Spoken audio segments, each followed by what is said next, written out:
Cult of Chucky. Spoiler warning.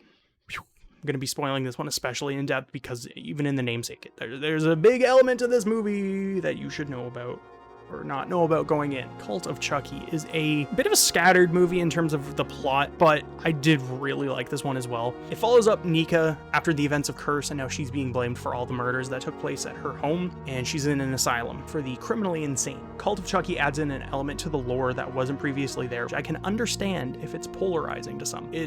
Chucky can create multiple versions of himself, hence the name Cult of Chucky. They're calling it the Cult of Chucky.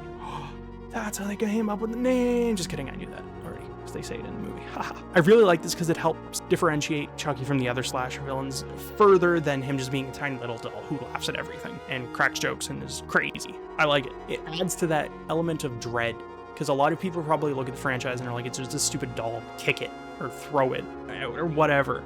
So now if there's multiple of them, it can be even more terrifying. So the setting of this movie is mostly in that asylum. It does take place a little bit outside of it since I've spoiled other things.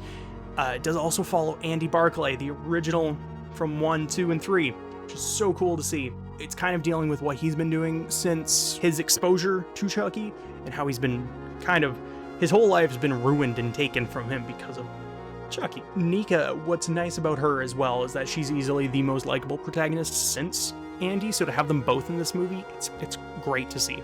If I'm not mistaken, it's the original actor, which is awesome. Again, that gripe that I had with 3, it's gone.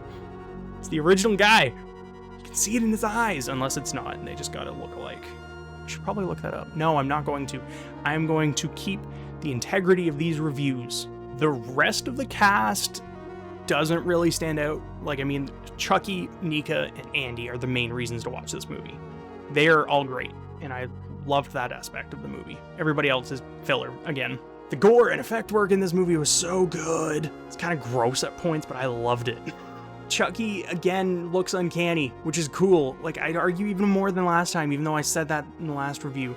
Chucky just looks uncomfortable. You don't want to be in a room with this guy, with this doll, because you don't know it's a guy. You don't want to be in a room with this doll. It's a creepy doll. I don't like him. The way he takes people out is very unique in this one, and I'm happy that they did this. It changes up a lot from the prior ones, but they also do a few callbacks, which is very cool. I cannot praise this enough in this franchise. Everyone has been entertaining, and most of them have had great soundtracks. This one is no different. It had a really cool soundtrack, and there was even the main motif that played that I'm pretty sure might have been from the original as well. I could be wrong on that, but every time it played, you knew Chucky's up to no good again. What's he doing? The editing in this movie, it made some very unique choices, and I applaud the effort for being very different, but I don't like it. I'm happy that they tried to be different enough, but I don't like the editing in this movie. They go from fast-paced to slow, and then they do a live feed coverage kind of look, where you look at two things at once, maybe more. The way they stitch the scenes together are very weird in that sense, and again, I applaud them doing it. I didn't like it. There was also some moments where it was it felt like it was a brand new editing software to the team, and we're like, guys, we have to try out this. This is such a cool effect, and it is, but it's kind of weird in a Chucky movie. Or is it? We had Seed of Chucky. Overall, I really liked Cult of Chucky. It had that great new element of that, and it had really cool dual protagonists, as well as a great antagonist. As always, Chucky has been a highlight of this franchise from the very beginning, and I'm very happy that I watched it. I really liked the ideas here, but there was a few things that kept it back from me, it feels very scattered, the way the plots line up together don't work for me, and some of the editing choices really brought me out of it, and it is a bit nonsensical at times, but it is still more enjoyable than prior movies. Alright, now if I had to rank the franchise, I'm going to put Child's Play at number 1, the original. It was such a cool idea, great movie, it's practically perfect in my eyes. Child's Play 2, in at number 2. It is such a perfect companion piece to the first one. As a movie, it doesn't stand too well on its own legs, but it is so good with the other one. And that's exactly what a sequel should be. It is a perfect companion to it. Number 3, Curse of Chucky. Curse of Chucky brought it back to the roots that I loved. It had every element that I could have asked for in a sequel, and it worked for me so well. And it is easily my third favorite in the franchise. It had a few issues that I talk about that kind of brought it down for me, but overall I loved it. Number 4, Cult of Chucky. Cult of Chucky was really good. It had a few more elements that brought it down for me, but overall I really liked the change of pace that the franchise went for, the cult aspect and everything that it did to change it. Just the editing and a few of the stories feeling scattered didn't work for me. Number 5, Bride of Chucky. Bride of Chucky is a very entertaining movie. It is a very funny movie, but it lacks substance and it lacks any memorability aside from being funny and Tiffany being cool. There's not much that really worked for me in this movie. It was enjoyable, again, but Number 6, Child's Play 3. Child's Play 3 worked well at what it did. The problem with Child's Play 3 is that it was very disappointing. By the end, they had all these great ideas and they didn't capitalize on nearly any of them, in my opinion. They set up so many cool things and they just fumbled it, which sucks. And that hurts more than having a bad movie, because it's like you set up potential and then you don't reach that potential. But if you set up little bits and then you hit those little bits, it keeps you engaged in those more than this, because you're like, oh my gosh, that's so cool. Why? Why? And then at the end, you're kind of upset, instead of a movie that's just mediocre from the beginning. I thought Child's Play 3 started off phenomenal and then just went downhill from there. And then, number 7, Seed of Chucky. Easily my least favorite in the franchise.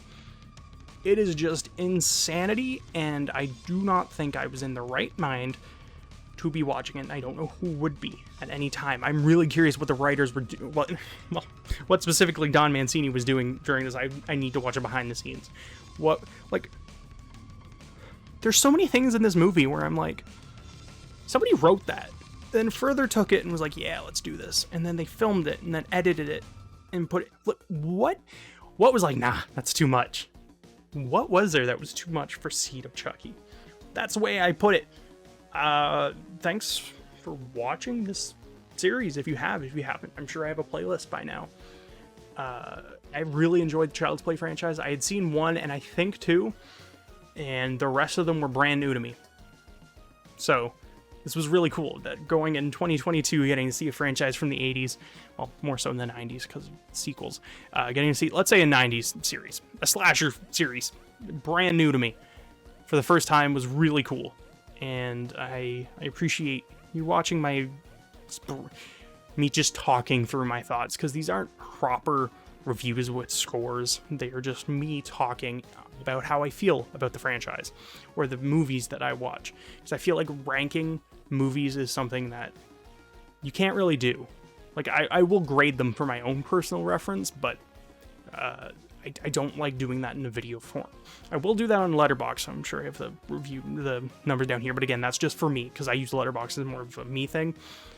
The videos I try to do as like a sharing of my thoughts and what I liked, what worked, what didn't work.